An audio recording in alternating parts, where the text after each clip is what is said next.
I picked up a briefcase from a resale shop and slapped it with every sticker I could find. Any random logo or inspirational sticker I had laying around got slapped on it. Technically, a briefcase isn't a backpack.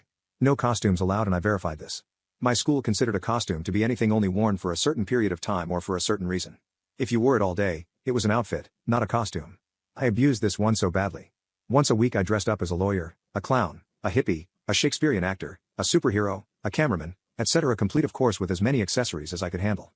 So long as I never took them off, they weren't considered part of a costume. I ended up letting kids pick out what I would dress as each week. No crazy hairstyles. Kept my hair natural colors, and kept the styles as something that was at least popular at one point. Beehive took forever but was the most satisfying. Bonus points if I could find pictures of adults who were still wearing their hair like that currently. Shirts are not allowed to have logos or print, only patterns and consistent designs. Consistent designs was my loophole here. No print, fine, but consistent print made specifically to look like a design? At this point, the principal was going mad and she didn't let this one slide. She insisted I change, which I expected. Gym shorts must teach students knees or as long as their fingertips. Guess whose fingertips reach about 3 below her butt? Me. I went from wearing a shirt that said "bite me" all over it, to an outfit that included short shorts. But my shorts were still longer than my fingers. I even offered to change back into my other clothes. At this point in the year, we were almost done with school. Other kids were following my lead, and we were driving the principal mad.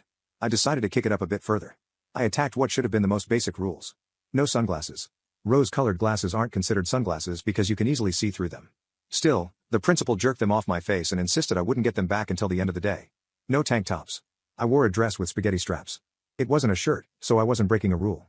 Belts must be plain with no dangerous materials. Plain it must be, so plain I went. I wore a shoestring as a belt. I wore a braided yarn string as a belt. I even wore a spandex band sewn to my pants as a belt. No Crocs. Crocs are not the only rubber shoe, my friends. I found every off-brand Croc I could get a hold of. Finally, at the end of the year, I wore one of my most outrageous outfits.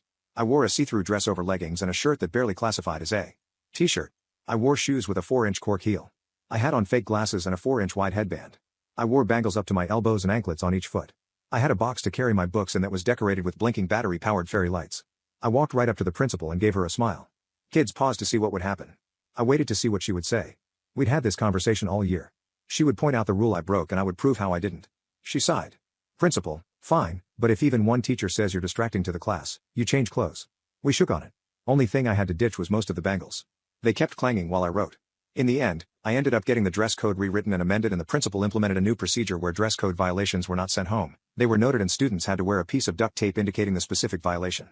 Kids only started to get in trouble after 3 dress code violations in the same week.